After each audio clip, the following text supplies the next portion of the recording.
Very good evening, my dear viewers, those who are already a part and parcel of this very unique and spectacular bandwagon of Education Pe Charcha. I, the convener of Education Pe Charcha, Vivekananda, an author, academician, and a public intellectual, I welcome you on this very august and spectacular show.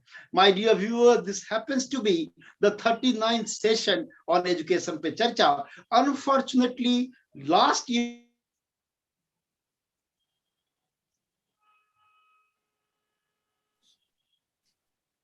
Vivekananda ji आपकी आवाज नहीं आ रही है।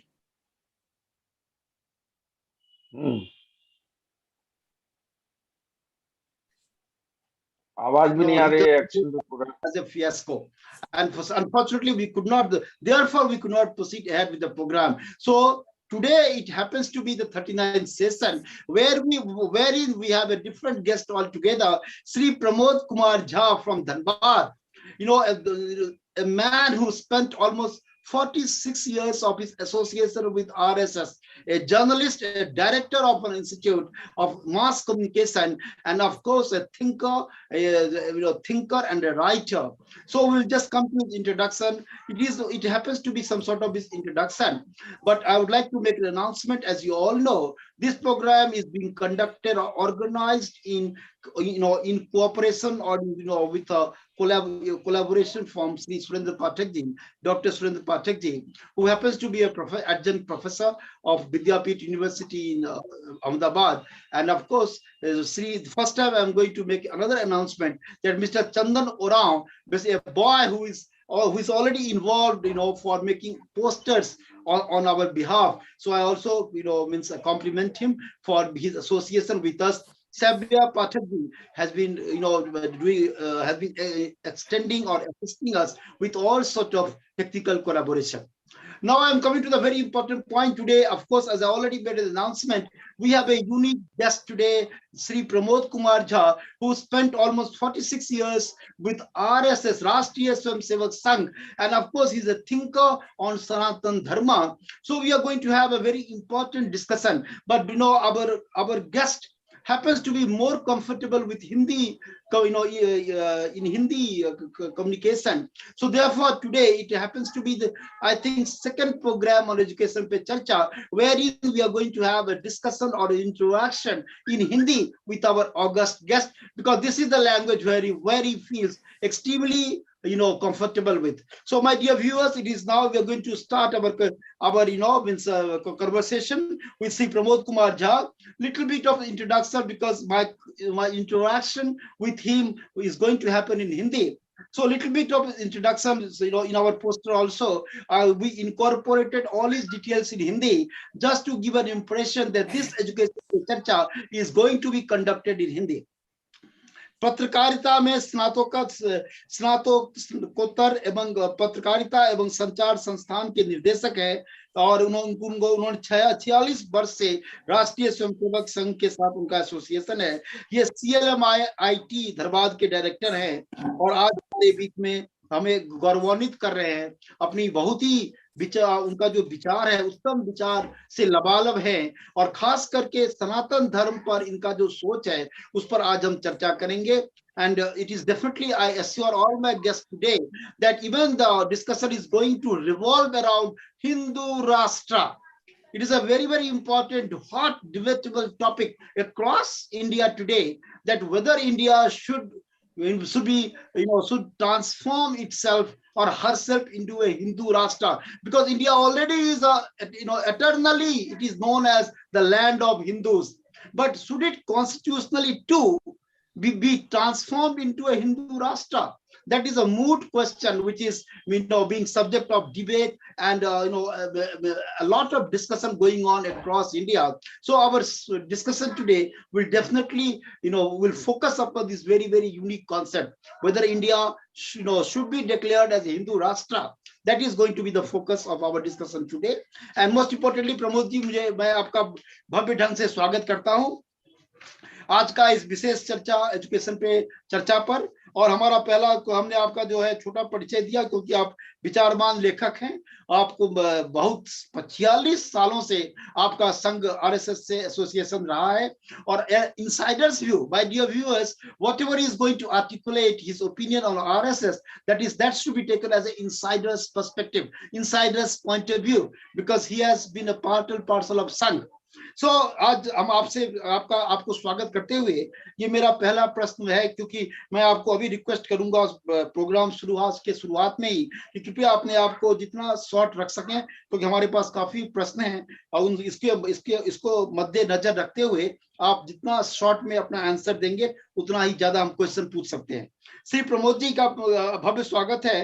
प्रमोद जी, पहला question ये इस तरह से है, आप एक संक्षेप में अपना बचपन की यात्रा बताते हुए अपने सनातन धर्म के प्रति अपना आकर्षण का कारण भी हमारे दर्शकों को इस बारे में बताएं। Please Pramod ji, we welcome you on this August show of education. नमस्कार। आज के इस कार्यक्रम की अध्यक्षता कर रहे परम आदरणीय सुरेंद्र पाठक जी, हमारे अग्रज श्रीमान विवेकानंद जी, और हम लोगों के बहुत ही इस कार्यक्रम को संचालित करने के लिए सुश्री सेव्या जी, आप सभी का अभिनंदन, आभार। आपने आज इस कार्यक्रम में हमें आमंत्रित किया। मैं बाल्यकाल से बिहार के एक भागलपुर डिस्ट्रिक्ट है, भागलपुर जिला के से दक्षिण की तरफ 14 किलोमीटर पे छोटा सा गांव है, जन्म लिया और बहुत ही गरीब परिवार में मैं जन्म लिया हूँ, आज भी गरीब। और संघर्ष करते हुए मेरे पिता PDIL सिंदरी में कार्यरत थे। यहीं मैंने +2 की पढ़ाई की। +2 की पढ़ाई के बाद मैं मैट्रिक तक पढ़ाई की। मैट्रिक के बाद मैं इंटरमीडिएट से लेकर ग्रेजुएशन तक PNB कॉलेज भागलपुर से किया। उसके बाद मैं भागलपुर के कार्यकाल में ही संघ का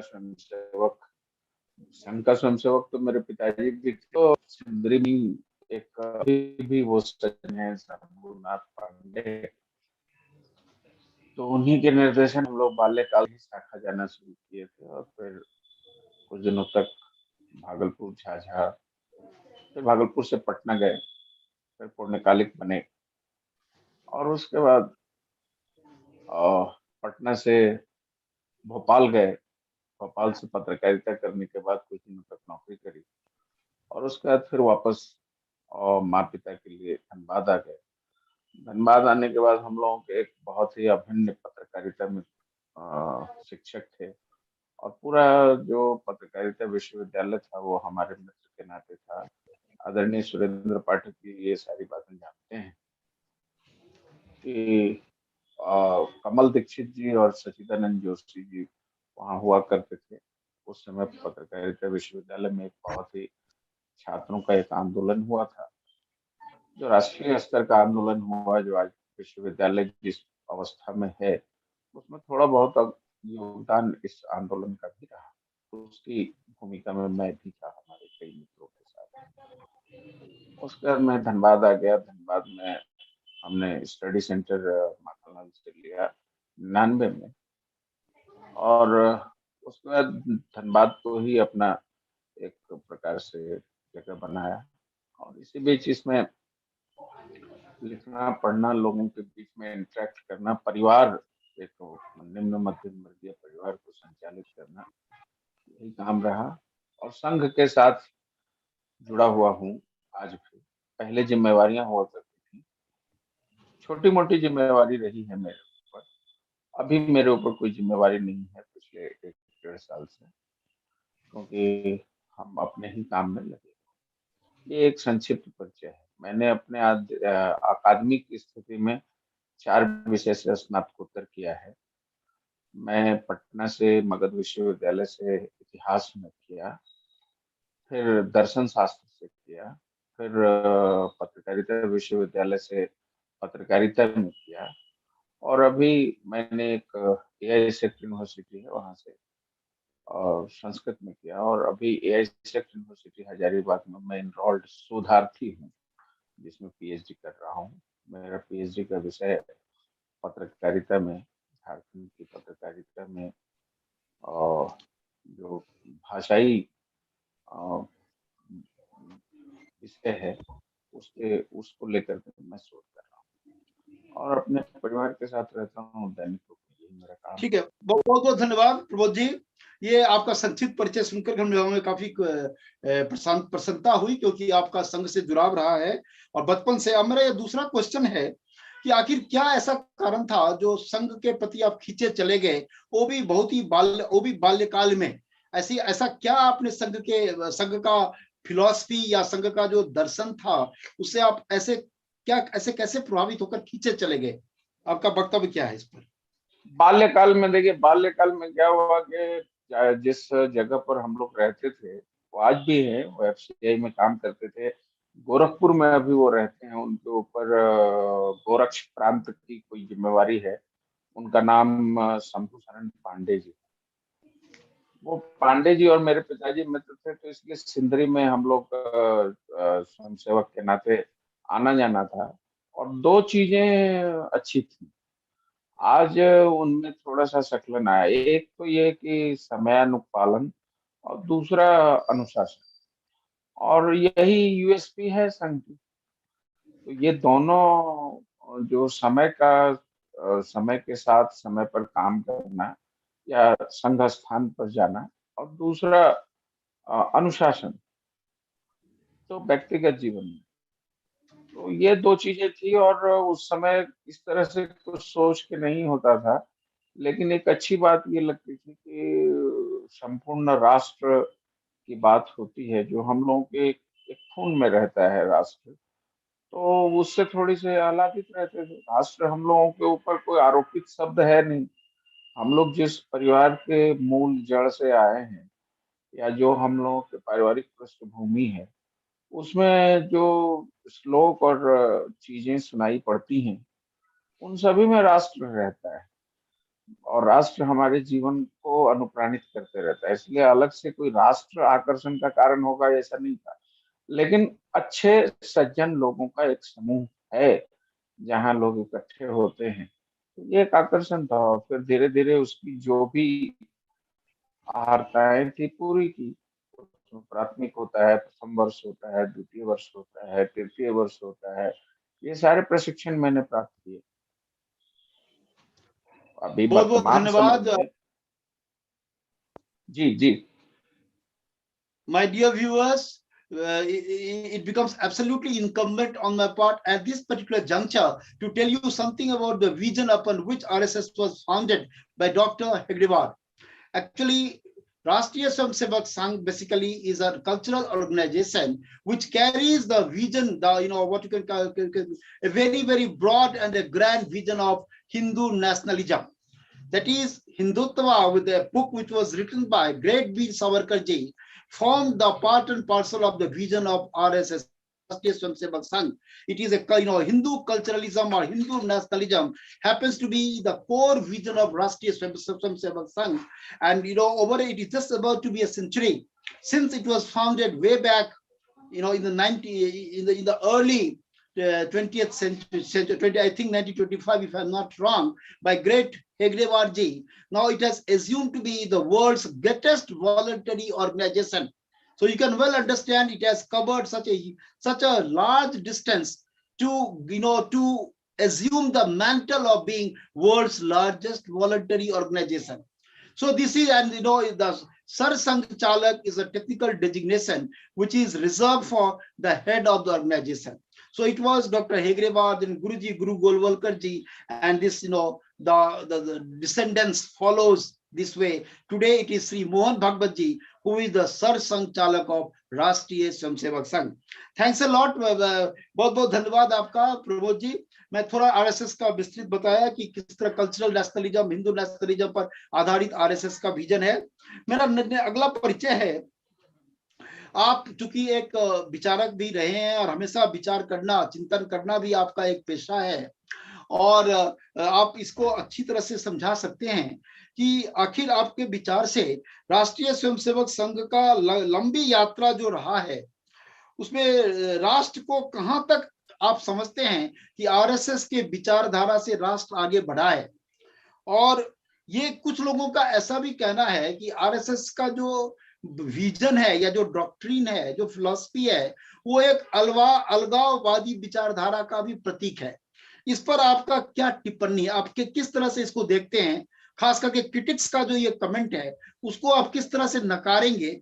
एक संघ के एक इंसाइडर होकर के प्लस एक विचारक होकर के इस पर अपना आप टिप्पणी दें। जी जी जी।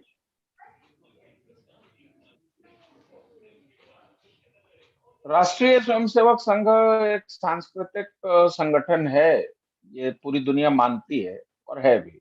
और राष्ट्रीय स्वयंसेवक संघ स्वयं भी इस बात को कहता है। अभी 2 दिन पहले प्रतिनिधि सभा होती है इनकी। प्रतिनिधि सभा में पूरे देश भर के लोग आते हैं, जहाँ इन्होंने पर्याप्त अपना एक पत्रक जारी किया है। प्रतिनिधि सभा में आने वाले भविष्य की सारी चीजों का मूल्यांकन करते हैं, अपनी चिंताओं को लिखते हैं और बताते हैं। राष्ट्र शब्द को इन्होंने कहीं से कोई गढ़ा नहीं या मढ़ा नहीं। ये जो प्रतिस्थापित करते हैं वो हमारे अपने ही उपनिषद और पुराणों में जो ज्योग्राफिकल और इथिकल यूनिटी की बात है, उस ज्योग्राफिकल और इथिकल यूनिटी पर ये लोगों को बताते हैं कि हम क्या थे। इनका काम है कि इस राष्ट्र के लोगों की जो स्मृति खत्म हो गई है, या लोगों में स्मृति नहीं है कि हम क्या थे, जिस धारा पर चलते हैं, तो केवल उनको स्मरण कराना कि हम क्या थे और हम किनके वंशज। तो ये बात जो है कि हम किनके वंशज थे और हम क्या थे, इस बात को ऐसे सब लोगों को जानकारी है जो सनातन वाङ्मय के साथ जुड़े हुए। सनातन वाङ्मय सतत इस बात की जानकारी देता है। जैसे आपके स्मरण में होगा कि हिंदू संस्कृति में, हिंदू शरीर में जन्म लेने वाला कोई भी व्यक्ति हो, वहां जातीय विभेद के अलावा भी एक संकल्प होता है कोई भी अनुष्ठानिक कार्य के लिए। और जब संकल्प होता है तो आप उसको स्मरण करेंगे, तो उस संकल्प में जितनी बातें कही जाती हैं उनको आप स्मरण करिए, तो आपको समझ में आएगा कि हम किस आइडेंटिटी के लोग हैं, ये बात पता चलता है। अब संस्कृत के जो संकल्प कराने वाले लोग हैं वो जानते हैं, मेरे भी स्मरण में है, उसमें जो व्यक्ति संकल्प लेता है उसका पूरा परिचय होता है, जिस जगह पर संकल्प लेता है उस जगह का परिचय होता है, और जिस कालखंड से ये परंपरा चली आ रही है उसका परिचय होता है, और जिस कार्य के अनुष्ठानिक यज्ञ के करने का जो वो संकल्प लेता है उसकी फलश्रुति का परिचय होता है। तो वो उसकी आइडेंटिटी परंपरा से जुड़ जाती है। अब सामान्य प्रत्येक हिंदू गंगा स्नान करने जाता है तो गंगा या सरयू स्नान करेगा, गंडकी स्नान करेगा, तो उस स्नान के तट पर जो लोग बैठे होते हैं, वो जो उनको आस्था की डुबकी लगाने के लिए कहता है तो वो संकल्प लेते हैं। अब संकल्प में ओम विष्णुर विष्णुर हरे हरे मासा नाम उत्तम मास का नाम उत्तम मासे महामांगल प्रद मासे, फिर शुभ तिथो शुभ पुण्य तिथो, उसमें नक्षत्र काल कलवर्ण, फिर उसके बाद मैं कौन हूँ, मेरा नाम क्या है, किस गोत्र से हूँ। उसमें उसका कहीं कोई उपनाम नहीं आता है, कहीं भी आप उपनाम नहीं देखे होंगे। उसमें 3 ही कैटेगरी है, शर्मा वर्मा और कुमार। उसमें कहीं नाम आता ही नहीं है, नाम है ही नहीं। आप भी संकल्प करेंगे तो शर्मणा कहेंगे, कोई बर्मणा कहेगा, मैं फलाना शर्मा। और फिर उसमें आपको ज्योग्राफिकल आइडेंटिटी भी आपको बताता है। और श्वेत वाराह कल्पे वैवस्वत मनवंतरे। अब ये श्वेत वाराह कल्प कल्प की भी बात उपनिषद में है, वैवस्वत मनवंतर की भी बात उपनिषद में है। और उस हिसाब से आप अपने को जोड़ लिए तो समझ लीजिए कि आज आप कहाँ आके खड़े हो गए। और युगावत काल की जब बात होती है तो 6000 वर्ष पुराने हो गए आप। तो ये काम इस राष्ट्र में रहने वाला एक विशेष प्रकार का समुदाय है जो आजादी के बाद से पहले से ही लेकर इसके पुरखे हमेशा प्रताड़ित होते रहे हैं समाज के द्वारा, और जो सत्तासीन लोग हैं उनके द्वारा। इनका सम्मान वही है। अभी अभी इसका एक उदाहरण आप देख लीजिए कि कश्मीर में जो स्थिति उत्पन्न हुई 91 में, और आज कश्मीर फाइल बनी है, तो उसको लोग देखने जा रहे हैं, क्या सच्चाई दिखा रहे हैं? वो कौन लोग थे? वही कश्यप की संतान थे जिनके साथ ये हुआ, और ये राष्ट्र ने उनके लिए न कुछ बोला, न उनका रिहेबिलिटेशन किया, न उनके बच्चों का ध्यान दिया। आज इतने दिन के बाद जब नई सरकार आई, तब ये लोग अब उस पर टुटकेबाजी कर रहे हैं, जो पूरी जमीन छिन गई। आजादी की समय की बात है, तो आजादी के पूर्व में क्या होगा कल्पना करिए जरा। आपकी सरकार थी, आप आजाद लोग थे, और राष्ट्रीय स्वयंसेवक संघ भी, उसकी भी आयु 90 में क्या हो गई होगी, जब आज 94 वर्ष की है, तो 84 वर्ष की आयु उसकी भी थी। राष्ट्रीय स्वयंसेवक संघ के सैकड़ों लोग, हजारों लोग मारे गए, अलग अलग पूर्वोत्तर में, कश्मीर में, केरल में, अभी भी मारे जा रहे हैं। राष्ट्र कोई राष्ट्रीय स्वयंसेवक संघ के द्वारा गढ़ा हुआ चीज नहीं है। राष्ट्रीय स्वयंसेवक संघ सांस्कृतिक जागरण का काम करता है, जो लोग आपस में मिलके उसके पौराणिक चीजों का स्मरण कराती है कि आप कौन है। मैंने एक एग्जाम्पल बताया संकल्प से। अब फिर पुरखों की बात आती है, तो पुरखे भी सारे लोगों के एक हैं। तो राम की वंशावली, कृष्ण की वंशावली, सांडिल ऋषि की वंशावली, काश्यप ऋषि की वंशावली। अब इस वंशावली को कोई आज तो छापा नहीं गया है।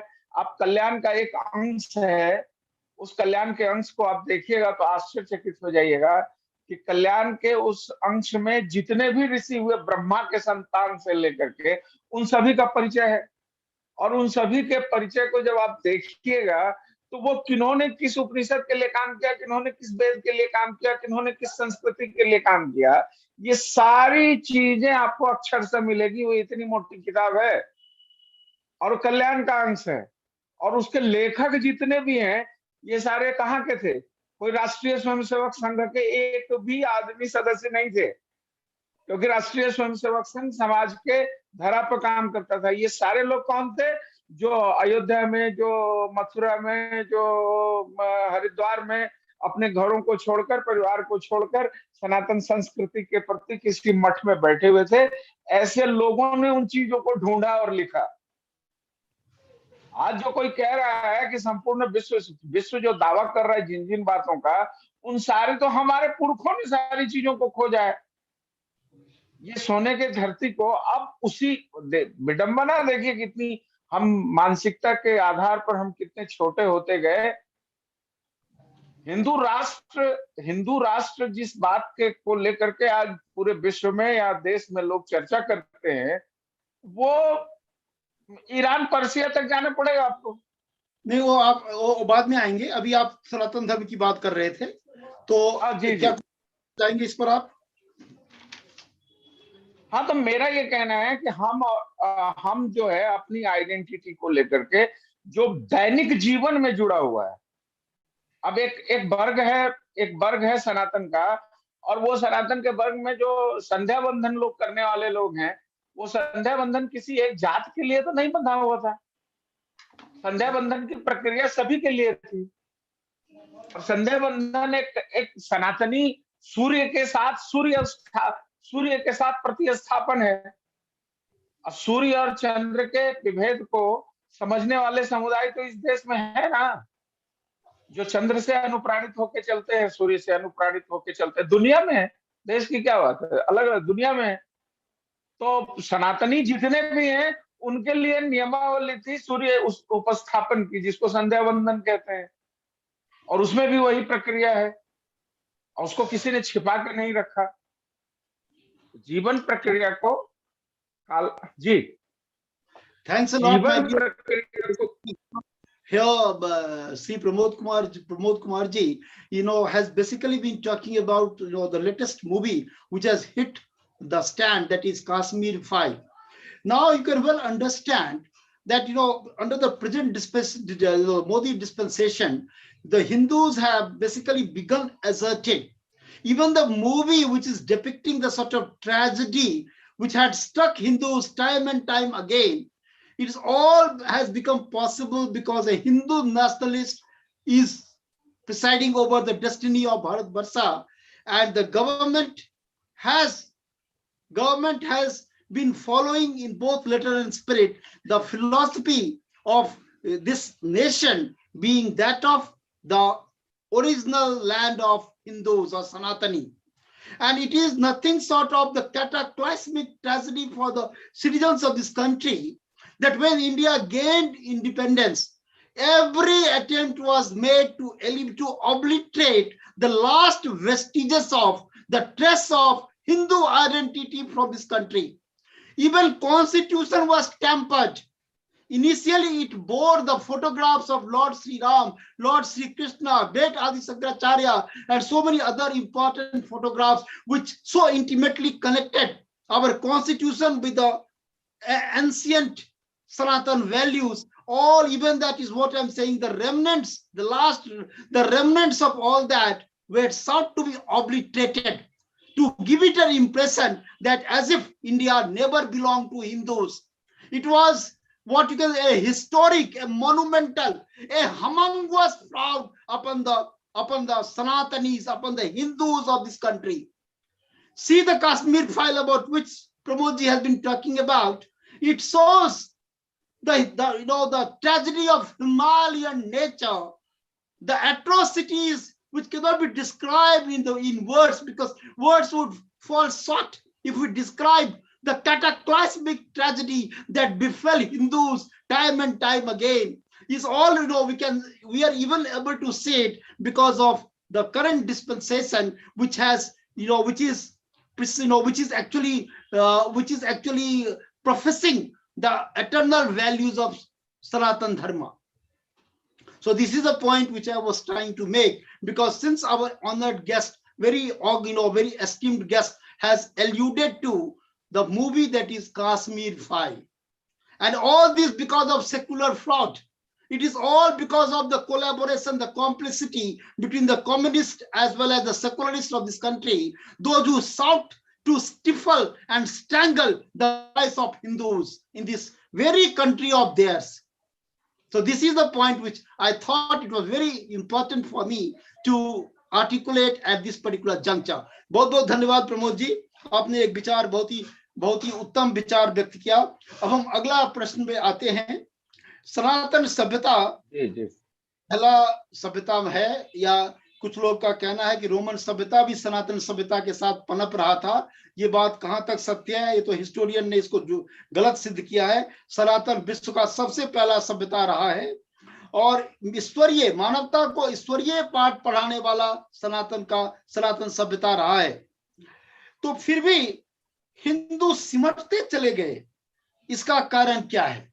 इससे पहले कि आप एक उत्तर दें, मैं एक बात यहाँ कहना दर्शकों को, मेरे व्यूअर्स को बोलना बहुत ही अति आवश्यक है कि just think about it, my dear viewers, that Sanatan values, basically we talk about the Vasudeva Kutumbakam.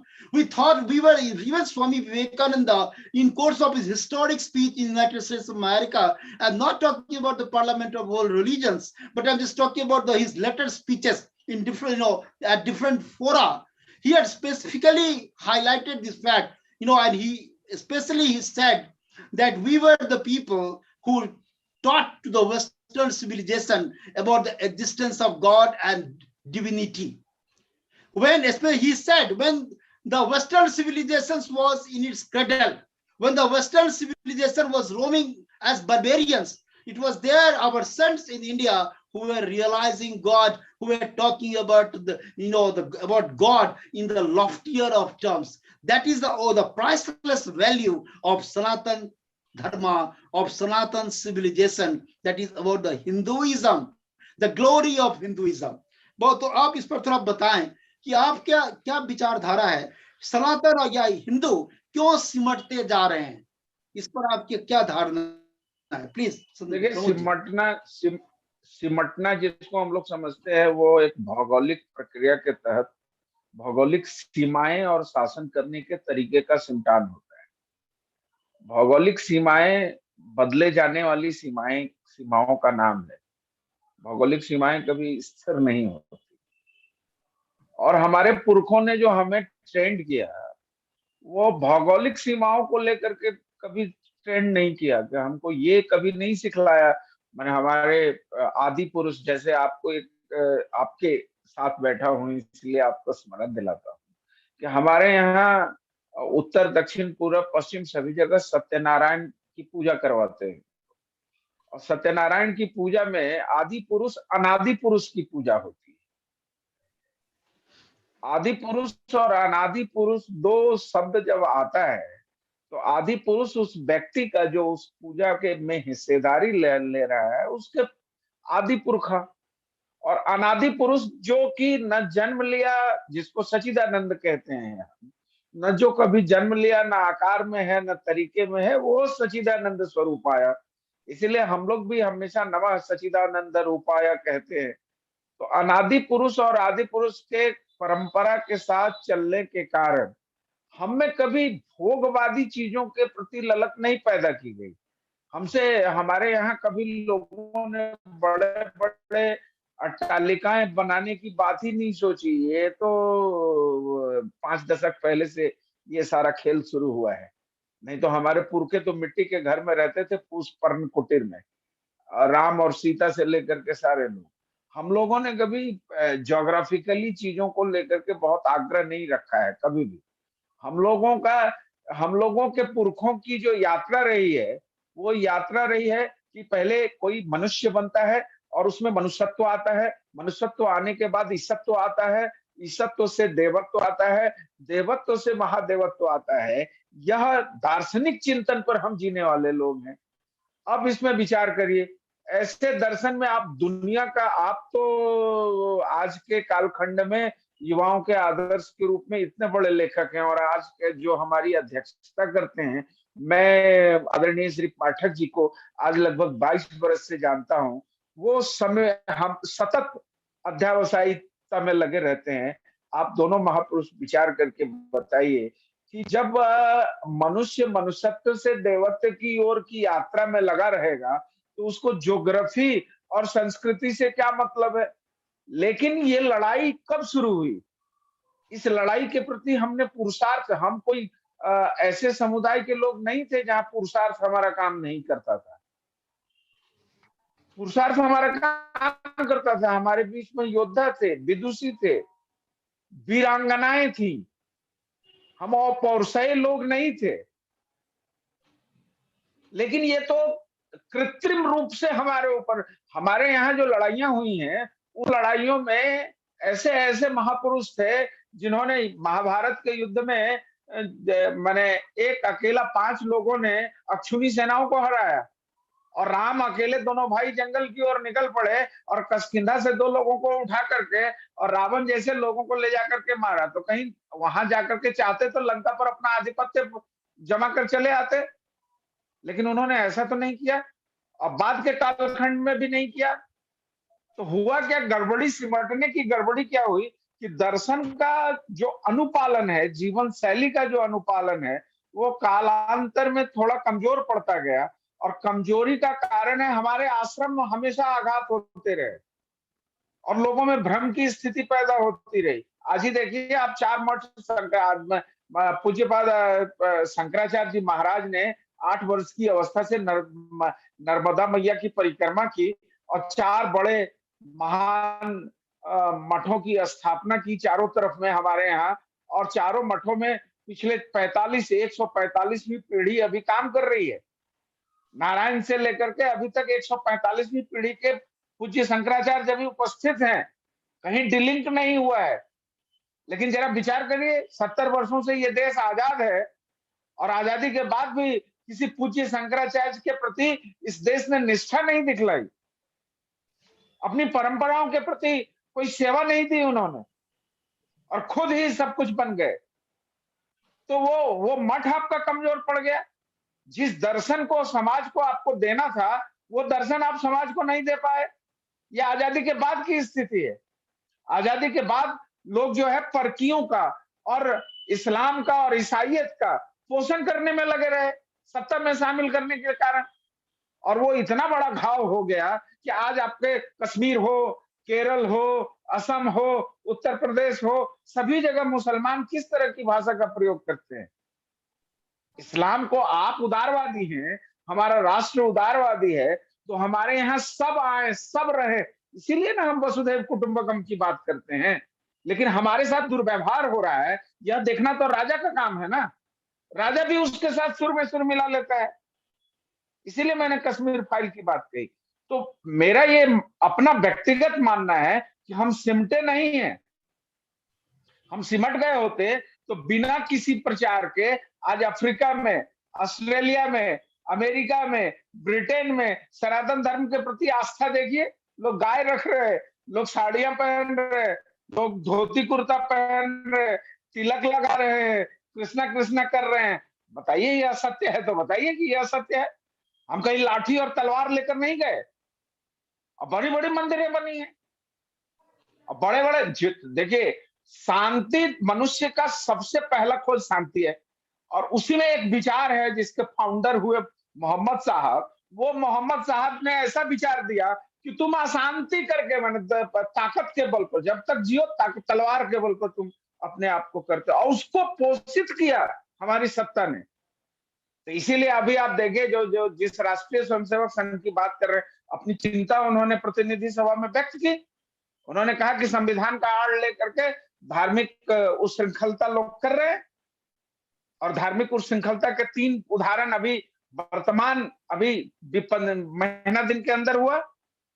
एक उदाहरण आप देखिए हिजाब का। हिजाब सीधा सीधी नौटंकी है कि नहीं है?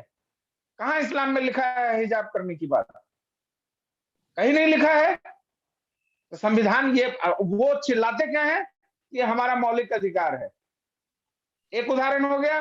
दूसरा उदाहरण देखिए कि धर्म का आड़ लेकर के अब वो कहते हैं सभी जगहों पे ईसाइयत के मामले में, ये अभी जो इन लोगों ने जो हंगामा किया है, जो हमारे यहाँ एक कानून आया सीए, जो कॉन्स्टिट्यूशन में बांग्लादेश, अफगानिस्तान और पाकिस्तान के नागरिकों को 2014 तक जो आए उनको नागरिकता देने की सीए बिल में बात हुई, उससे करके उसको कैसे कलर देने की बात करते थे लोग। कह रहे थे कि इस्लामी लोगों को भी बुलाओ, इसी देश में बुलाओ। अरे जो एट्रोसिटी का शिकार है और बगल हो रहा था बांग्लादेश में, अब 1% आबादी बच गई है साहब। क्या कहते हैं, कितने 38% लोग थे, 1% आबादी नहीं है। पाकिस्तान में जो लोग गए वो तो आप जानते ही हैं, आपने कहीं इसको कोट भी किया, मैंने आपके कलम से पढ़ी है कि जो वो जिस दिन विभाजन हुआ था और विभाजन में जो भर भर के कत्लेआम हुआ था, और कई इस देश के लोगों ने लिखा है खूनी कत्लेआम हुआ था, और उस खूनी कत्लेआम का इसी देश के सत्ताधीशों ने संरक्षण दिया है और उसी को पोषित करते रहे। जब आपका सत्ता कमजोर होगा, दुनिया के सामने घुटने टेकेगा, और आज भी सारा रिसोर्स केंद्र का या राज्य के धन का, टैक्स पेयर का सारा रिसोर्स जो है उसको सबसे मैक्सिमम एवेल करने वाला वही है जो इस देश को सता रहा है, इस देश को तोड़ना चाहता है, इस देश पर गजवाए हिंद करना चाहता है, इस देश को बर्बाद करना चाहता है। और इसमें कहीं राष्ट्रीय स्वयंसेवक संघ की कोई भी दूर दूर तक न सोच है, न चिंतन है, न वो ऐसी योजना बनाती है, न उसका ऐसा कोई बैठक होता है। ये तो जबरदस्ती का उसके कंधे पर शिकार किया जा रहा है, उसका शिकार हो रहा है। Thank you, Pramod ji, for explicating on this particular issue. It is very much important here, my dear viewers, to remind you about the very infamous case Savano. In the Savano case, when the Supreme Court had given a particular verdict that Savano, a distressed woman, an aggrieved woman, she should be entitled to alimony. She should have a legal entitlement to receive a particular specified amount of money by way of alimony. It was deadly opposed. The verdict of the apex court was deadly opposed by a particular section of the society, especially the fanatical elements from Islam. And Shri Lal Krishna Advani ji, one of the greatest, or rather the greatest politicians of India today, he writes in his autobiography, My Country, My Life, that he had personally impressed upon the then Prime Minister, Mr. Rajiv Gandhi, not to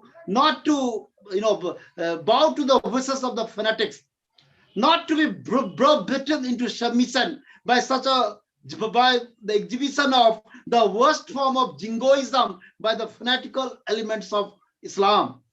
But Lal Krishna Advani ji writes that he was absolutely crestfallen when he saw the very Prime Minister who had given him a personal commitment not to buckle under any sort of pressure, in fact, just genuflected before before the aggression of a particular section of people, and Savano's verdict of the apex court was overturned to appease the sentiments of the fanatical group of people in the society.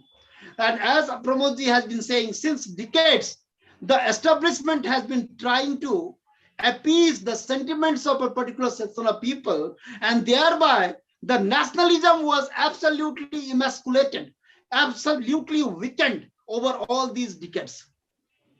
I'm absolutely in agreement with Pramodji when he had emphasized on this particular topic or particular issue, and therefore the quotation or citing of this particular important case, that is Savano case, became all the more important in view of the explication of Pramod ji. Pramod ji, हम आप अब अगला कोई question में आते हैं। ये बहुत ही इंपॉर्टेंट क्वेश्चन है। मकाउले समझेंगे कि मकाउले ने इंग्लिश एजुकेशन को इंस्टीट्यूशनलाइज किया भारतवर्ष में। My dear viewers, it becomes absolutely sine qua non at this particular juncture to tell you something about Macaulay. All of you must be aware of this fact that how Macaulay had given a representation to Her Majesty government that English should be institutionalized in India to emasculate the son of the soils, or you can say to emasculate the aboriginals. Because as per the conviction, deep-rooted conviction of Macaulay, the Indian people, especially Hindus, they had a sound belief system in its place. And to distract them from their sound belief system, from their own conviction, it was absolutely desirable to impose upon them an alien culture, an alien legacy, so that, in course of time, they would start detesting their own legacy and feel tempted and attracted by the legacies or by the Western legacies, Western ways of life imposed upon them. So that was the rationale behind institutionalization of English education here in India through Macaulay. So Macaulay is now आपको अभी मैं प्रश्न कर रहा हूं Macaulay पर। आपके विचार में मकौले का इंग्लिश एजुकेशन को भारत में स्थापित करना किस तरह हिंदुओं को अपने सनातन धर्म से अलग करने का एक प्रयास किया गया था? आपका विचार एक सनातनी के नाते इस पर क्या है? प्लीज प्रमोद जी।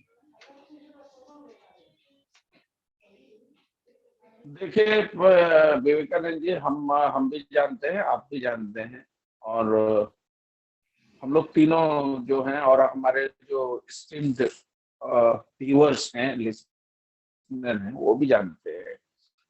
इस देश में मैकाले की शिक्षा पद्धति आने के पूर्व इंडियन गजेटियर्स कहता है कि जो पुरानी हमारी भौगोलिक सीमाएं थी, उन पुरानी भौगोलिक सीमाओं में जितने भी गांव थे, उन गांवों तक हमारा एक भी इलाका अशिक्षित नहीं था। ये ब्रिटिश के गवर्नमेंट जो उस समय तत्कालीन वाइसराय थे, उनके यहाँ इंडियन गजेटियर्स के रिपोर्ट में ये बात आई थी। हम अशिक्षित लोग नहीं थे भाई, हमारे यहाँ शिक्षा इतनी मजबूत थी कि हमारे बच्चों को ग्रामीण इलाके से निकल करके कहीं नहीं जाना पड़ता था, विभेद नहीं था। अब देखिए, सत्ता का एक चरित्र होता है, सत्ता, और वो भी अपने यहाँ का चरित्र नहीं था। अपने यहाँ का तो चरित्र ये था कि एक भाई वनवास में जा रहा है तो दूसरे भाई ने उस सत्ता को लेने के लिए कोई आग्रह नहीं किया, बल्कि उस भाई के खड़ाऊ को रख करके उसने 14 साल तक अपने भाई के वापस आने की प्रतीक्षा की। अपने यहाँ की संस्कृति मार काट करके दूसरे को सत्ता से डिरेंट करके सत्ता पर बैठने की नहीं थी कभी। हम सत्ता के आग्रही परंपरा के लोग नहीं है। ये सारा जो घुटपैठ है, ये तो दक्षिण के, ये इस्लाम को फैलाने वाले तलवार के बल पर उनको, जिन्होंने बाप को सत्ता के लिए, बाप ने बेटे को मारा, बेटे ने बाप को मारा, ये पूरी परंपरा है। और ईसाइयत वाले लोग जो लाखों लाख लोग को कत्लेआम करके अपना जो उनका पैगंबर था वो ईसा मसीह, उसको सूली पर टांग करके शुक्रवार को जगा करके, वो सब उधर से लेकर के आए। तो यहाँ सबसे पहला उनको लगा कि ये यूनिटी जो इनकी है, उस यूनिटी में भेद करने का क्या तरीका हो सकता है। तो एक जो है अस्पृश्यता शब्द को इन्होंने, अनटचेबिलिटी को, और उसको सामने लेकर आए। अब एक बात बताइए, मैं आप ही से प्रश्न करता हूं प्रति प्रश्न के रूप में, यदि ऐसी बात होती तो हमारी भिल्ली मैया जो है, उसका जूठा बैग क्षत्रिय वंश में पैदा होने वाला आदमी कभी नहीं आता, जो पतंग ऋषि की शिष्या थी और उनके आश्रम में जा करके और सबरी माता का बैर भगवान राम ने खाया। वो तो बड़े उच्च कुल के थे, सूर्यवंशी राजा थे, और ये परंपरा है अपने यहाँ। कोई ऋषि का नाम बताइए जिस ऋषि के आश्रम में कोई अछूत और अस्पृश्य लोगों की बात होती है, कहीं भी? यदि ऐसी बात होती तो कबीर इस देश में जाने जाते क्या? रामानंदाचार्य कभी कबीर को शिक्षित करते क्या? और यदि ऐसी बात होती तो सूर और रसखान जैसे लोग का नाम सुन पाते क्या? आप देखिए, और रविदास जी जो बनारस में हुए, उनको आप पहचानते क्या? ऐसे गुरुओं को आने का मौका मिलता है। कोई बॉलीवुड का सिनेमा है कि विवेक अग्निहोत्री ने कश्मीर फाइल बना दी तो मत प्रमोशन करो? ये उनका चरित्र है साहब, हमारा चरित्र नहीं है। हम बहुत उदारवादी लोग हैं, हम ब्रह्मांड को अपना मानते हैं। बहुत बहुत धन्यवाद की बात करते हैं। बहुत बहुत धन्यवाद जी सर, बहुत बहुत तो धन्यवाद। इसीलिए मैकाले से एक लाइन और पूरी कर दूं विशेष क्षमा सहित। मैकाले की शिक्षा पद्धति ने हमारे अंदर 3 कमजोरियां पैदा की। पहला, हमको टुकड़ों में बांटा, हम विभेदी हो गए, हम जनरल SC ST OBC में कैटेगराइज हो गए। दूसरा, उन्होंने हमारी नैतिक मूल्यों को खत्म कर दिया, हम भ्रष्ट हो गए, हम अपने ही लोगों का पेंशन का पैसा देने के लिए घूस लेने लगे। और तीसरा, जो सबसे गंदी बात है, वो ये है कि सत्ता के लिए, यानी कुछ भी पैसा पाने के लिए हम मेटलिस्टिक हो गए। पैसा के लिए हम कुछ भी, किसी भी कीमत पर हम कुछ भी करने के लिए तैयार हो गए। ये 3 दुर्गुण हमारे देश में आया जो हमारा नहीं है। Thank you, thanks a lot. So dear viewers, Pramod ji has adequately illustrated on this particular, exactly on his own, perception about Macaulay's, system of education, which was institutionalized to emasculate Hindus, to distract Hindus from their core belief, from their core system of belief. And he succeeded massively, because the very society, the Hindu society, finally got itself attuned to that of its that of the Western culture. And people who got educated in English, they started behaving as if they were poles apart from those who were not, who were not having English education, or rather who were deprived of English education. So they came to believe themselves as a superior class, and class differences thereby got a fillip only in the wake of institutionalization of Macaulay's system of British English or Anglicized culture, or English education. Thanks, Pramod ji कही। क्योंकि हमारे पास समय भी कम है, आप समय की महत्व को समझेंगे। मैं आपको अगला बहुत ही इंपॉर्टेंट प्रश्न पूछ रहा हूं। क्या भारत को 1947 के बाद, खास करके जब पाकिस्तान इस्लामिक ग्राउंड पर कारणों से अलग हो गया, तो क्या हमको, हमारा देश को धर्मनिरपेक्ष बनना चाहिए था? आपका इस पर क्या विचार है? इस संदर्भ में आप क्या कहना चाहते हैं, please? Sir, with due respect of all these things, मैं केवल एक ही निवेदन करना चाहता हूँ, हर एक राष्ट्र का अपना एक चरित्र होता है। जो धर्माधिष्ठित राष्ट्र है उसको धर्म उसके, हमारे यहाँ धर्म दंड होता था, हमारे यहाँ धर्म का कोई संविधान नहीं होता था। हम आज भी उस प्रक्रिया के तहत आज भी देखिए कि आप अपने घरों में या कोई भी इस देश का अपने घरों में अपने बच्चों को ये नहीं कहता है कि तुम जाके माने पूजा करो या मंदिर तुमको जाना ही पड़ेगा। इसीलिए बहुत ग्रेट फिलोसफर, मैं यहाँ राधा कृष्णन को कोट करना चाहता हूँ। उनसे पूछा कि आप हिंदू हैं या नहीं, या हिंदुत्व क्या है, तो उस पर कहा था कि उन्होंने जवाब दिया था कि I never go to the temple, I never pray the god and at I am Hindu, that is Hinduism. हम इस बात के लिए कभी भी नहीं जाने गए कि हमारा संविधान में धर्म हो तभी हम धर्म पालन करें, क्योंकि हम बड़े उदार लोग, इसीलिए इसका कोई मतलब नहीं है कि हमने धर्मनिरपेक्षता ली। लेकिन बुरा क्या हुआ, फिर आखिर बुरा क्या हुआ? धर्मनिरपेक्षता की आड़ में हिंदू को समाप्त करने की जो प्रक्रिया हुई, और धर्म, जैसा कि आपने अभी साहबानो केस का जिक्र किया, तो धर्मनिरपेक्ष को इन लोगों ने ढाल बनाया मदरसों को पैसा देने के लिए, क्रिश्चियनिटी को और मिशनरी को प्रमोट करने के लिए, धर्मांतरण करने के लिए, क्या कहते हैं, अर्बन नक्सल को पनपाने के लिए, और हिंदुत्व के जो जड़ बचे हुए थे उसको कास्टिज्म से तोड़ने के लिए। ये सारा खर्चा वो आपको सेकुलर शब्द से निकाला गया, और जो इस पर सीधी सीधी बात करता है उससे सीधा कह दिया जाता है कि आप तो सेकुलर नहीं है भाई, आप तो बड़े गजब के आदमी हैं, ये देश सेकुलर देश है। अरे भाई, सेकुलर चरित्र होता है, देश सिर्फ सेकुलर नहीं होता है। जिस आदमी को हत्या करते हुए 2 मिनट नहीं लगता, वो सेकुलर कैसे हो सकता है? मोहल्ले में जाने वाले बच्चे को घेर कर उसको खींच करके घर में ले जा करके और उसका कत्ल कर दिया इस दिल्ली जैसे राजधानी में, वो सेकुलर कैसे हो सकता है? लेकिन वो कहता है और आपको मानना पड़ता है। तो मेरा ये साफ मत है कि संविधान में हो ना हो, इस देश का अंतिम सनातनी भी बचेगा तो ये सेकुलर ही है। लेकिन अब जो परिस्थिति निर्मित हुई है वो डेमोग्राफिकली चेंज करने की जो स्थिति निर्मित हुई है, उसमें सत्ता का सपोर्ट चाहिए, और सत्ता में यही आदमी बैठा रहेगा इसलिए कोई जरूरी नहीं है। इसीलिए एक ऐसे फोर्स को तैयार किया जाना चाहिए जो संवैधानिक दृढ़ता की भी बात करे। जो 85% लोग हैं या 90% लोग हैं, उनके संवैधानिक अधिकारों के रक्षा की भी बात होनी चाहिए। हम ये नहीं कहते हैं कि किसी को भगा दिया जाए, और हम एक और इससे ऊपर वाली बात मानते हैं। हम नहीं मानते कि जो इस्लाम के बिलीवर हमारे देश में रहते हैं वो रियल में इस्लामिक हैं। वो तो दबाव में, डर से या किसी दूसरे कारणों से अपना, उनके पुरखों ने धर्म परिवर्तन किया। वो हमारे ब्लड हैं, हमारे लोग हैं, कालांतर में वो सिमट के हमारे साथ आएंगे।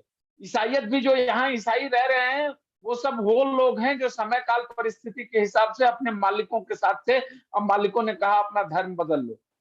तो हमारे यहाँ तो ऐसे प्रयोग होते रहे, इसलिए हमको उनसे कोई न पीड़ा है न ईर्ष्या है।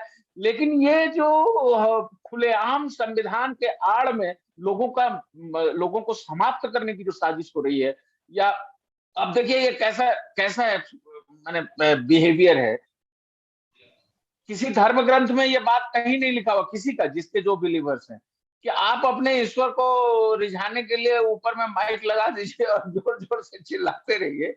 ये कहीं नहीं लिखा है सुबह 5 बजे से लेकर रात के 10 बजे तक। लेकिन वो आपको आतंकी बनाने के, आपके अंदर आतंक पैदा करने के लिए गांव से, घर से लेकर के कहीं भी चले जाइए, अब ये फैशन हो गया है? तो वो संविधान के आड़ में ऐसा कर रहा है। वो कहता है कि मेरा मौलिक अधिकार है। भाई, तुम्हारा ही मौलिक अधिकार है कि हमारा भी मौलिक अधिकार है? अब लोग यदि उतर जाएं और सभी मंदिरों में या घरों में लोग माइक खरीद के लगा ले तो क्या स्थिति होगी? हम सहने वाले लोग हैं, हम ये मानते हैं, मेरी व्यक्तिगत मान्यता है कि जितने लोग हैं भारत में, कम से कम ये एक भी बाहर से नहीं आए। इनका उज्बेकिस्तान से, मंगोल से या अरब से कोई रिश्ता नहीं है। ये डरपोक लोग थे जिन्होंने डर से कुछ लोग लालच से, कुछ लोग भय से, अपना पुरखों ने इनके धर्म परिवर्तन किए। हमारे पुरखों ने पेट में डोरी बांध करके भूखे रह के पंचदेव पूजा को साथ लिया, और आज अब उनके संतान अपमानित होते हैं, उनके संतान अपमानित होते हैं। जो तरीके सनातन को पालता है ना, उसको ये लोग जो है सो एक जात विशेष में मान करके उसको प्रताड़ित करते हैं। आपको मैं बहुत आश्चर्यजनक रिवील कर रहा हूं, आपको सर, आप इतने बड़े लेखक हैं देश के, और सर भी है, बहुत चिंतक है, आपको जानकर आश्चर्य होगा कि इस देश के अंदर जो जनरल के लोग हैं, उनके बच्चों के प्रति एक घृणा पैदा करने की साजिश हो रही है, जिसमें ब्राह्मण, क्षत्रिय और बाकी लोगों को ये लोग घृणा की दृष्टि। अब देखिए, आप रिजर्वेशन का जो कोटा है, कोई बोलता है, ये रिजर्वेशन के कारण कितने लोग सफर्ड हो रहे हैं। हम नहीं कहते हैं कि उनको ऊपर नहीं आना चाहिए, हम कभी नहीं कहते। तो इस्लाम से लड़े हमारे लोग, सनातन को बचाया हमारे लोग, सफर हम ही हो रहे हैं। तो ये ऐसा क्यों हो रहा है? हम क्यों नहीं बोल रहे हैं? हम इसलिए नहीं बोल रहे हैं कि इस राष्ट्र का नुकसान होगा। हम यूनाइट क्यों नहीं हो रहे हैं? हम मोर्चा क्यों नहीं निकाल रहे हैं? सभी लोगों का मोर्चा निकला और सभी लोगों की पार्टियां बनी। अब बताइए, ओबीसी के लोगों ने इकट्ठा होकर के मंडल के बाद सब परिवारवादी पार्टी बनाई कि नहीं बनाई? अभी भी ओबीसी के सो कॉल्ड नेता हुए कि नहीं हुए? एससी एसटी के नेता बने फिर रहे थे कि नहीं, रामविलास और उनका बेटा चिराग पासवान, ये सारे लोग बन रहे हैं कि नहीं बन रहे हैं? और किसका नुकसान हुआ? और वो बड़ी पार्टियां जो समग्र पार्टियां थी, उनने उनके बच्चों को कहा कि तुम राजनीति के काबिल भी नहीं हो, तुम घर बैठो, तुम्हारे लिए राजनीति नहीं है, तुम राजनीति मत करो। और राजनीति से बहुत बहुत अलग कर दिया, एजुकेशन से अलग कर दिया, प्रशासन से अलग कर दिया। धन्यवाद, आपका विचार सुनकर के बड़ा अच्छा लगा। और हम जो है, चूंकि हमारा समय की अपनी सीमा होती है, जी जी जी, मैं देख पा रहा हूँ। अलग इंपॉर्टेंट क्वेश्चन पर जा रहा हूं कि हाँ सर। आपको ये भान होगा कि जगत गुरु शंकराचार्य जी जो हैं, गोवर्धन पीठ के जो जो स्वामी निश्चलानंद जी सरस्वती महाराज जी हैं, जी उन्होंने जी अपना जी जी कि भारत 3 वर्ष में हिंदू राष्ट्र बनेगा। हिंदू राष्ट्र तो ये है ही, मगर संवैधानिक रूप इसको हिंदू राष्ट्र का करार देना है, वो जगत गुरु शंकराचार्य जी जो कि पुरी के हैं, पुरी पीठ के। और मैं इससे viewers, one thing actually I would like to emphasize on this fact, because what Pramod ji was saying, that is our tradition of Shankaracharya, the institution of Shankaracharya, which has been going on for a millennium, for over a millennium. Because indeed there is a controversy. A section of opinion says that great Adi Shankaracharya, the founder of the institution of Shankaracharya, was born almost 2 millennia ago. But there is another section of opinion which says that great Shankaracharya was born 1200 years ago. Whatever may be the reason, the truth remains as this, that the very institution of Shankaracharya has not been given its due, especially over last few decades. The institution of Shankaracharya has been emasculated, it has been weakened, and the sort of importance that should have been attributed to it was absolutely denied.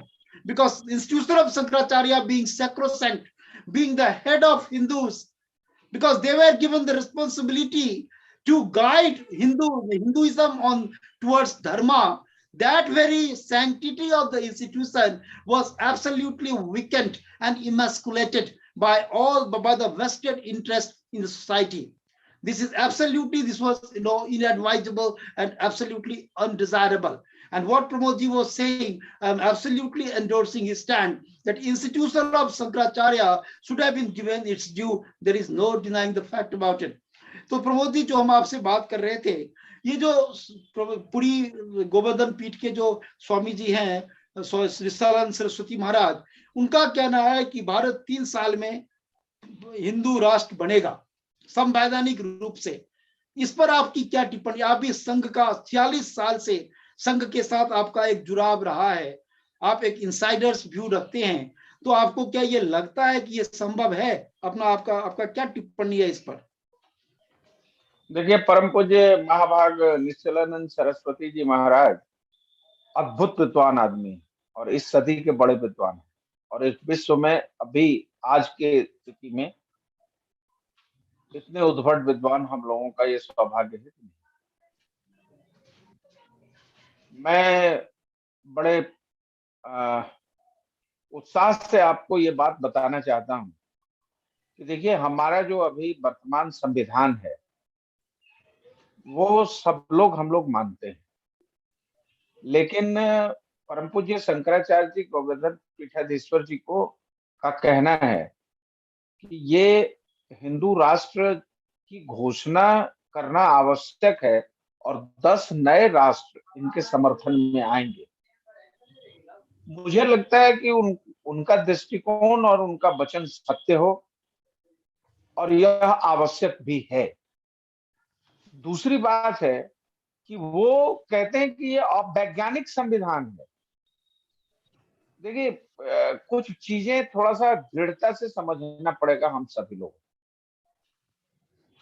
आप छोटी छोटी बातों में, संविधान instrumental जो प्रक्रिया के तहत नहीं है जिसमें केवल भावात्मक पक्ष हो, संविधान में न्याय का भी पक्ष हो। और हम ऐसे देश के लोग हैं जो न्याय दर्शन पढ़ाने वाले गौतम ऋषि को मानते हैं, और गौतम ऋषि तो महाराज आपके घर के आसपास के हैं। तो न्याय दर्शन, न्याय प्रिय लोग हैं हम लोग। दुनिया हमको क्या सिखाएगी 7 8 10 देशों की चीजें। और अभी के हमारा जो अपना संविधान था, जो मनु स्मृति और याज्ञवल्क्य की स्मृति, वो स्वयं सिद्ध सिद्धांत था, लेकिन लोग वापस वहां ना चले जाएं, इसीलिए इस देश में एक नैरेटिव सेट किया गया कि मनुवादी लोग, ब्राह्मणवादी लोग, माने एक नैरेटिव सेट हो गया कि आप उस ट्रैक पर वापस न लौट जाइए। इसीलिए एक बहुत बड़े फ्रैक्शंस को ये समझा दिया गया कि ये जो मनुवादी लोग हैं उनका मानना ऐसा है, उनका मानना वैसा है। इसको बहुत देश के अंदर कम से कम 20 ऐसे फ्रैक्शन हैं जो इस पर काम कर रहे हैं। मेरा व्यक्तिगत मानना है कि पूज्यपाद शंकराचार्य जी, आरएसएस कभी इस बात का पक्षधर नहीं है कि हिंदू राष्ट्र संवैधानिक रूप से अधिकृत हो। आरएसएस सांस्कृतिक रूप से सबको जागृत करना चाहता है, और वो अब जो उसकी वर्तमान स्थिति है, वो वर्तमान स्थिति में आरएसएस ये क्या चाहता है ये समझ पाना थोड़ा बाकी लोगों के लिए थोड़ा कठिन है, क्योंकि सत्ता में बीजेपी के साथ भी, बीजेपी कितना इसको मानती है या क्या करती है, बीजेपी के कितने करीब है, यह भी थोड़ा मेरे लिए अनआंसर है। क्योंकि इस विषय को मैं नहीं लेना चाहता, ये थोड़ा डिस्प्यूटेड मामला है, लेकिन मैं आपको कहना चाहता हूं बहुत साफ सुथरी भाषा में कि सत्ता पर काबिज होने की जो 2000 वर्षों की जो परंपरा है, उस रास्ते पर सनातनी लोग चल पड़े हैं। हालांकि वो सनातनी अपने को नहीं मानते, वो मानते हैं कि हम हिंदू हैं, और हिंदू इसलिए मानते हैं क्योंकि वो सिंधु के किनारे रहने वाले सभी लोग हैं, इसलिए हिंदू। हम हिंदू नहीं मानते, हम मानते कि सिंधु के किनारे हैं तो हिंदू हमारा एक नॉमेनक्लेचर हो सकता है, लेकिन हम सनातनी हैं, हम सनातन से चले आए हैं, और ये पूज्यपाद भी कहते हैं। तो हिंदू राष्ट्र जो है वह सिद्ध राष्ट्र के रूप में 3.5 वर्षों में घोषित होगा, ये उन्होंने कहा। अब उनकी क्या गणना है, लेकिन हमारी मान्यता यह है कि वृथा न हो ही देव ऋषि वाणी। पूज्यपाद गोस्वामी जी ने कहा है कि देवता और ऋषियों की वाणी वृथा नहीं होती है, वृथा न हो ही देश, ये मेरा विश्वास है। अब आप इसकी प्रमाणिकता मांगेंगे तो मैं नहीं दे पाऊंगा, लेकिन ये मेरा विश्वास है और दृढ़ मत है कि वृथा न हो ही देव ऋषि वाणी। इसलिए मैं भी पूज्यपाद शंकराचार्य जी को, my dear viewers, sir since time is running out, it was wonderful exposition on the part of our esteemed guest about the Govardhan, about Shankaracharya, His Holiness of Govardhan Peeth, Sri Nisalanand Saraswati Maharaj. I think that it is pertinent here for me to make an announcement to our viewers that I wrote a pioneer book in the world, that is the Living Legends of Mithila, wherein I have had the privilege of portraying the Jagat Guru Shankaracharya of Govardhan Peeth, that is Swami Nisalanand Saraswati Maharaj. Of course, I fully corroborate the statement of Sri Pramodji about the Govardhan Peeth, Sri Nisalanand Saraswati Maharaj. He is really a scholar of scholars, perhaps one of the greatest knowers of Upanishad in today's time. No denying the fact about it. My dear viewers, it is also very important here to to articulate, rather, I would say, the very important fact that whatever may be the constitutional, may have been the constitutional perspective, whatever, the secularism and all that, but we have to appreciate and understand that secularism is very much in the blood of Hindus. And this is not what I am saying from this august platform. Even centuries ago, great Swami Vivekananda, in course of his historic speech in America, in Chicago, that is Columbus Hall, he had already emphasized on this, that when Parsis were fleeing their country after the Muslim invasion, it was us Hindus, Sanatani of Bharat Barsha, who took them to their bosom. We have shown all sort of broadness. The sort of universality is very much in our blood. So there is no question of secularism being different from Hindus. But as Pramodji says, there was, a very legendary sort of, conspiracy, which was institutionalized in the polity to deprive Hindus of their own nation. Hindus are the only community, they are the only people on earth who are nationless. Even a microscopic section of people like Jews, they do have their own country, Israel. But see the irony, it is the irony of ironies. Hindus are the only race on earth, only community who do not have any country which they can say that it is our country.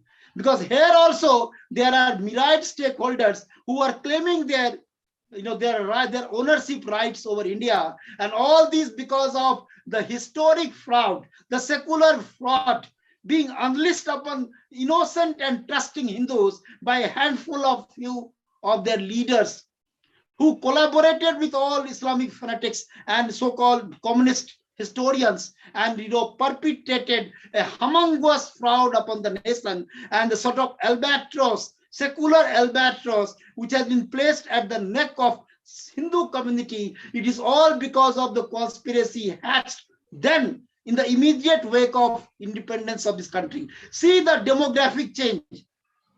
What Pramodji talks about demographic change.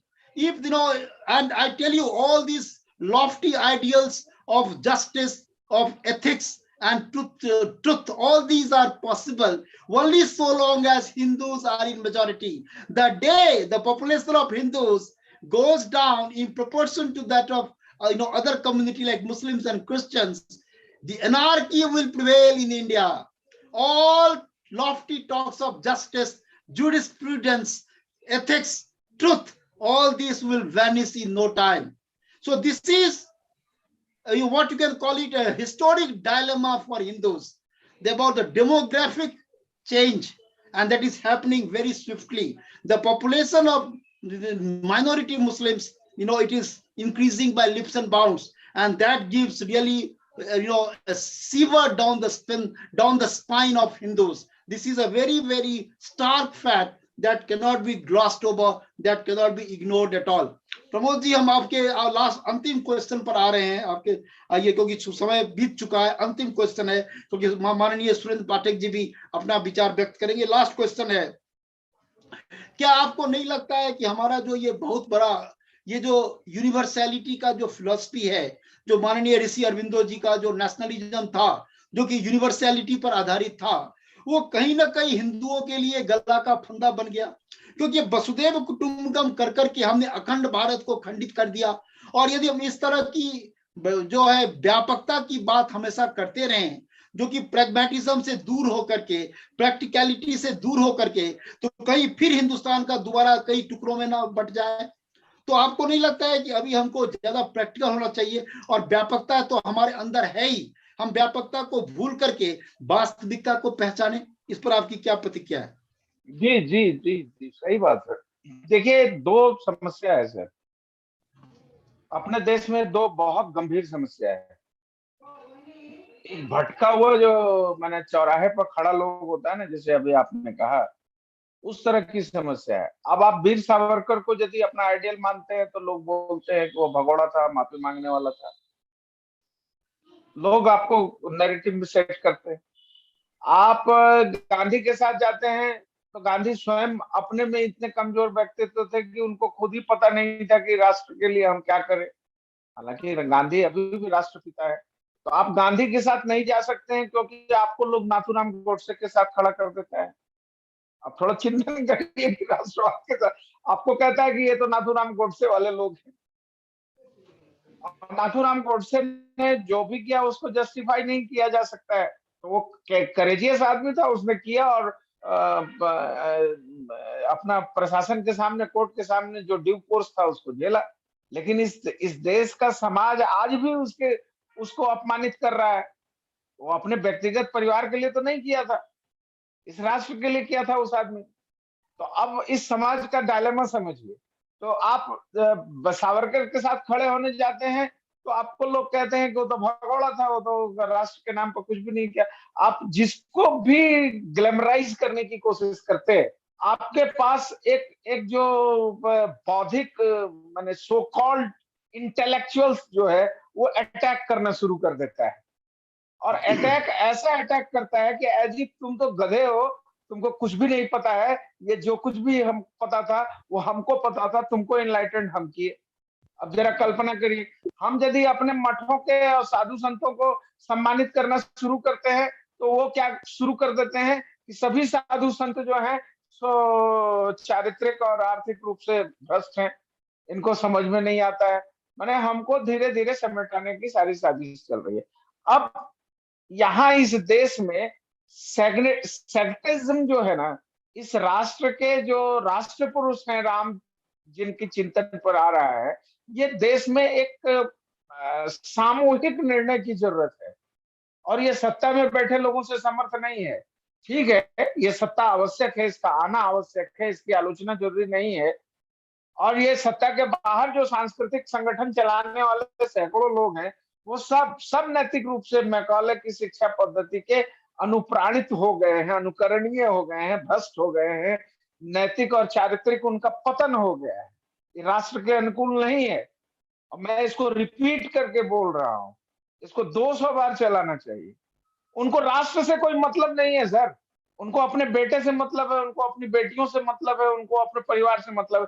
इस राष्ट्र का कोई गरीब आदमी, इस राष्ट्र को यदि राष्ट्र से मतलब होता तो इस देश के अंदर ये टर्मिनोलॉजी और ये नैरेटिव नहीं चलता कि किसको रिजर्वेशन मिलेगा और किसको 10% मिलेगा, किसको 2% मिलेगा। ये सारा चीज सत्ता के लिए ही हो रहा है ना, और किसी में दम नहीं है, किसी में दम नहीं है, कोई नहीं बोल सकते। तो मेरा ये मानना है, मेरा ये बहुत साफ सुथरे भाषा, हम कंक्लूड करते हैं, मेरा ये बहुत साफ सुथरा मत है, बहुत स्पष्ट मत है कि कोई डिलेमा नहीं है। यदि इस देश में एक और स्पेस किसी को देना हो तो दे करके एक विचार से अलग करके इस देश को सुरक्षित करने की आवश्यकता है, नहीं तो संतति का एक अंश नहीं बचेगा। जैसे अफगानिस्तान से अभी लोगों को भगा दिया गया और वहां से गुरु ग्रंथ साहिब को वापस लाना पड़ा साहब, जिनका वो था। पाकिस्तान से सभी लोगों को भगा दिया गया, बांग्लादेश से सभी लोगों को भगा दिया गया। और आप अभी देखिए यूक्रेन और रशिया के साथ क्या हो रहा है।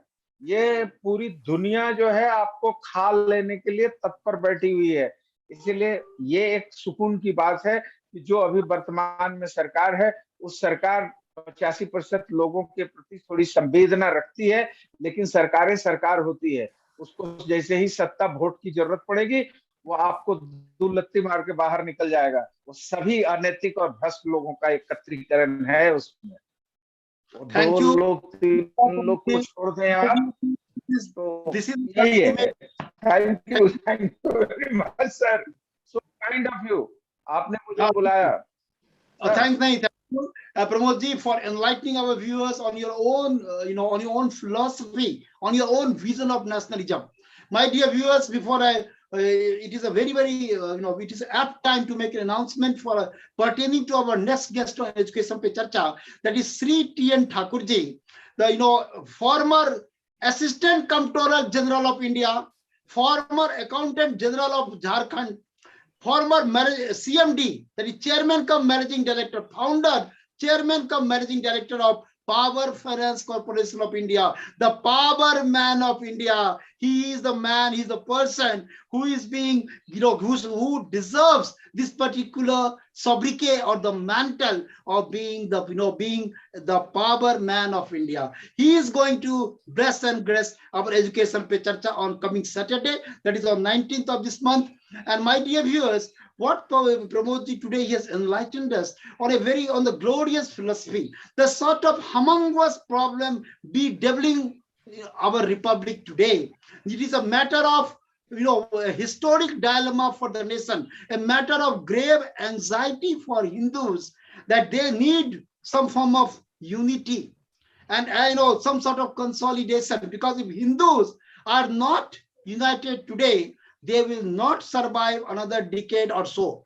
So it is the high time that Hindus should forge a unity, and there should be all efforts to be made to make India constitutionally a Hindu Rashtra, where everybody should be an equal stakeholders.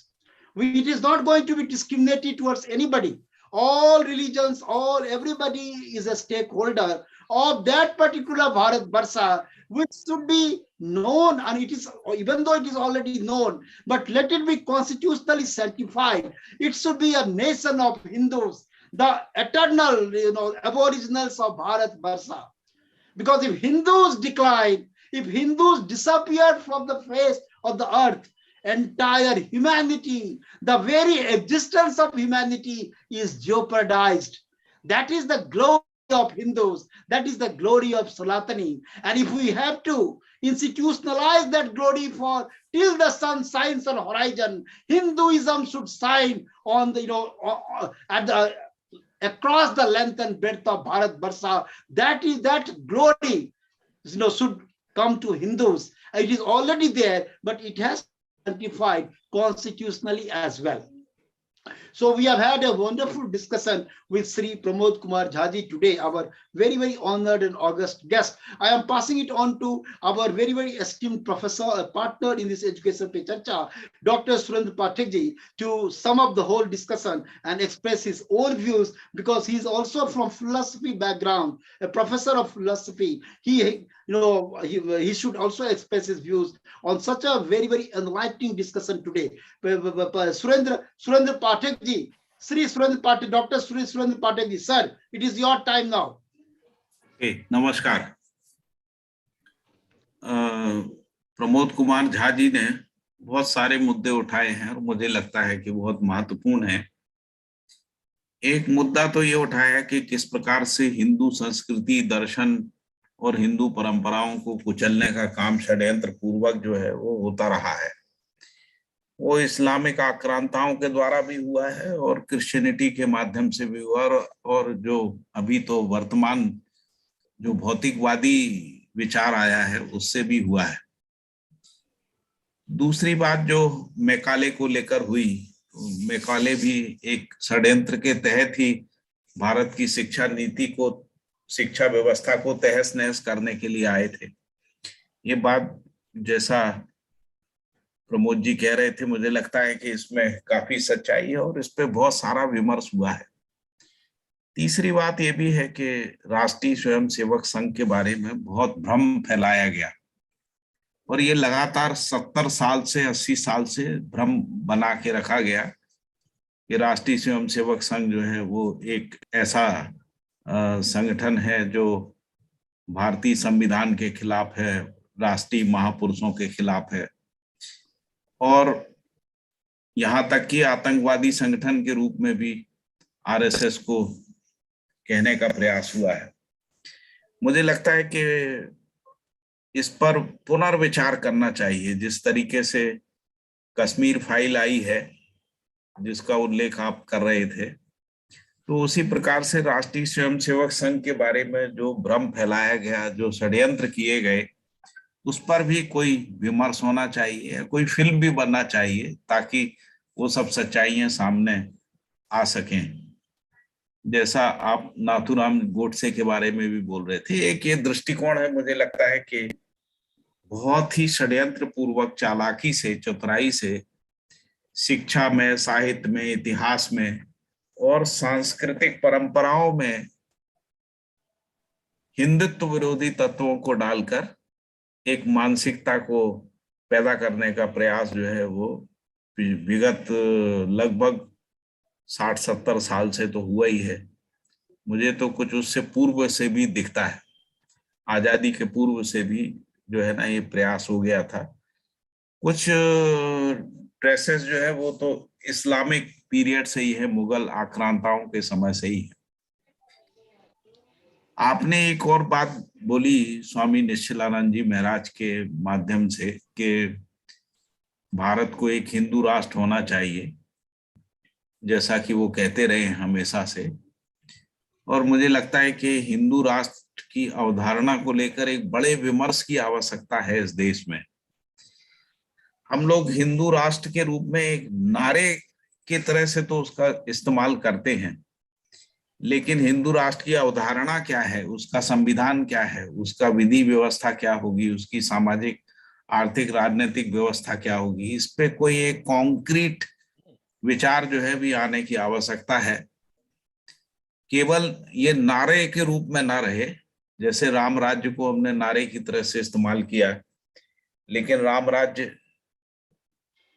का एक structure जो है वो अभी तक उभर के नहीं आया। तो मुझे लगता है अब समय आ गया है, जब हिंदू राष्ट्र कहते हैं और राम राज्य कहते हैं, तो हमको एक इसकी एक निश्चित अवधारणा के साथ समाज के बीच में, विश्व समाज के बीच में जाना पड़ेगा। मुझे लगता है आज का जो विमर्श है उसमें बहुत सारे मुद्दों पे नई बातें आई हैं। बहुत सारी बातें तो वही थी जो पिछले 20-25-30 साल से डिस्कोर्स में बनी है, मीडिया के डिस्कोर्स में बनी है। लेकिन इस पहल से आगे कुछ और भी रास्ते निकलेंगे, इसी उम्मीद के साथ आप सबका बहुत बहुत धन्यवाद। खासकर प्रमोद जी का धन्यवाद, विवेकानंद जी का धन्यवाद। Thanks a lot, sir. Thanks a lot, my dear viewers. So you heard a very enlightened, erudite expression of opinion, by our very, very esteemed partner in this particular show, Dr. Shri Surendra Pathak ji. My dear viewers, I express my deepest sense of gratitude to our honored guest today, Sri Pramod Kumar Jha ji. Of course, Dr. Sri Surendra Pathak ji, Subday ji, Chandan Oraon, who, a boy who is making our poster and who has been making posters since the beginning of this program. I thank all, and most, last but not least, I thank all my viewers who have been logging in with us till now and who will eventually watch this particular video. I really compliment all of you. I profusely express my thanks to each one of you. And really, I exhort upon the masses of this country to join this bandwagon of education, because education pe charcha is equivalent to educating the nation. My dear viewers, next Saturday we have got, as I already said, just a reiteration of my announcement. Next Saturday we have got a very, very, a talented person, a man who had worn several hats, Sri T.N. Thakur ji, who was the Assistant Comptroller General of India, who worked under Sri A.N. Chaturvedi ji, the former Comptroller Auditor General of India. He was the Accountant General of Jharkhand. He was the personal secretary to the then Chief Minister of Bihar, Sri Bhagwat Jha Azad, and who was the founder, chairman cum managing director of Power Finance Corporation of India. He is going to bless and grace Education per Charcha on coming Saturday on 19th of March. So with this, I thank all of you and I take your leave again with the commitment